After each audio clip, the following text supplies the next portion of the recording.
And I'm going to begin with the question for all witnesses. I believe I know the answer to this one, but both Republican and Democrat administrations over the last couple of decades have recognized the need to address the environmental review process, and those administrations have taken efforts through changes to regulations and guidance to do so. Despite these efforts, federal environmental review and permitting challenges persist. So this is a yes/no. I would like to ask each of you, do you agree that Congress must come together to develop a bipartisan bill to tackle these challenging issues? Mr. Harrell, we'll just go down the line there. Yes, Senator. Yeah, thank you. Yes. Thank you. Yes, Senator. Yes. Yes. Thank you. Good. Thought I knew the answer to that.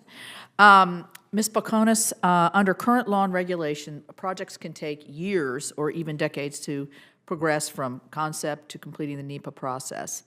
And what are the real-world impacts of this lengthy timeline for projects on consumers of goods and services that your members produce? Thank you, Senator, for that question. And then, Mr. Harris, I'm going to go to you with the same question. Go ahead. Excuse me. For the construction industry, delays cause uncertainty, and they also cause workforce instability.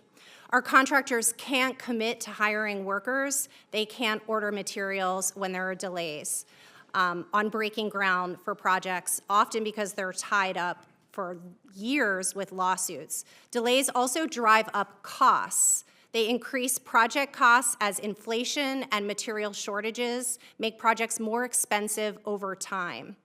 Delays also increase investments. Delays are preventing AGC members from building our quality of life and delivering safe projects that are going to benefit communities. Cross country. Mr. Harris, your home building. Thank you, Madam Chairman. The cost of permitting adds to the cost of housing.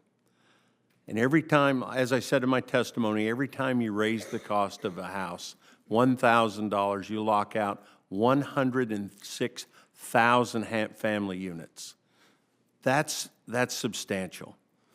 You know, we speak about the value of home ownership. Well, the value of home ownership is good for everyone. It stabilizes families, it stabilizes neighborhoods, it stabilizes communities, employee bases, volunteer bases. Home ownership is a public good. And in trying to increase or make better the processes for permitting, then we can decrease the cost. The time value of money for developers, home builders add to the cost of a house.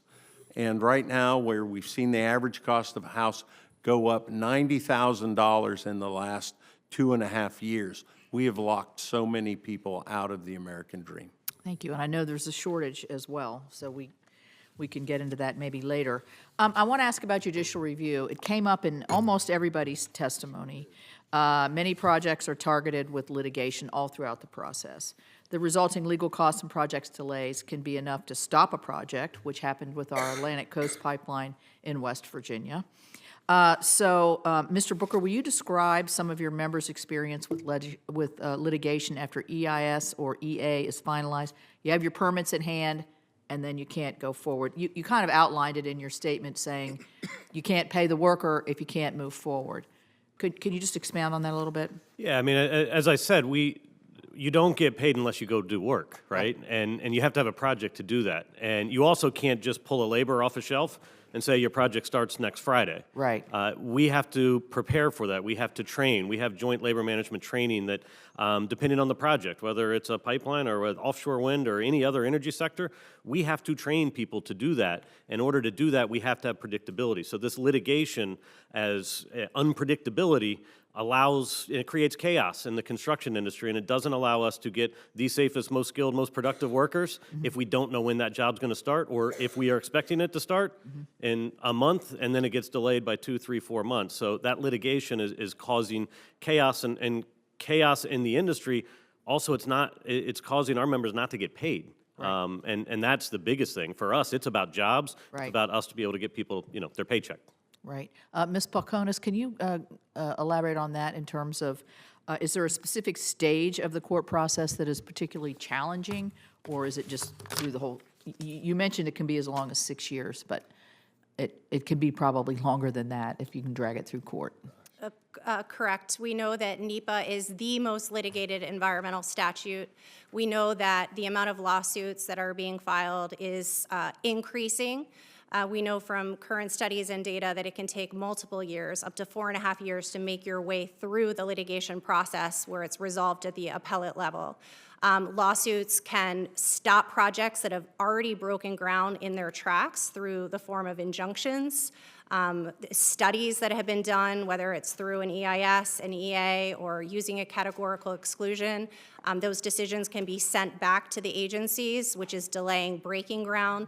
Essentially, we keep having do-overs even after you've received the project approval. There's really good language that Congress and this committee has already passed in statute to put some limits on litigation. MAP 21 has a 150-day statute of limitation window. We are recommending that that be applied to all critical infrastructure projects. There's also great language in FAST 41, but that's only applicable to a small number of projects that opt into the program. But that language requires challengers to raise concerns early in the process where there is a lot of opportunity for public comment for working these things out on the front end and not dragging projects into long litigation years after.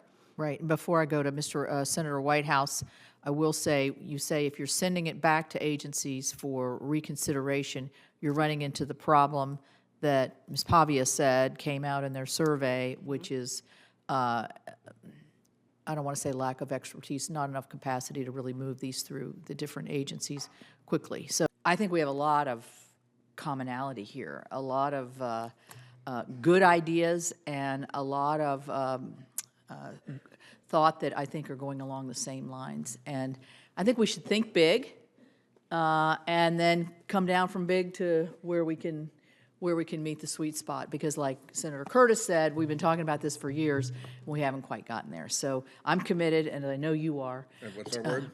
Together, to work on this together. That was our key word today. So anyway, with no further questions, I would like to thank the witnesses and all of my colleagues for their participation. Senators who wish to submit written questions for the record have until 4 p.m. on Wednesday, March 5th to do so. The witness responses to those questions are due back to the committee no later than 5 p.m. on Wednesday, March 19th, and will be submitted to the record. The hearing record will remain open, as I said earlier, until March 21st, and anybody, I would hope that you would submit suggestions that you might have heard today or other suggestions. The public will be allowed to submit comments and materials for the hearing record by sending these documents to permitting@epw.senate.gov. This email address is also accessible on the committee's website on our contact page. And with that, this hearing is adjourned.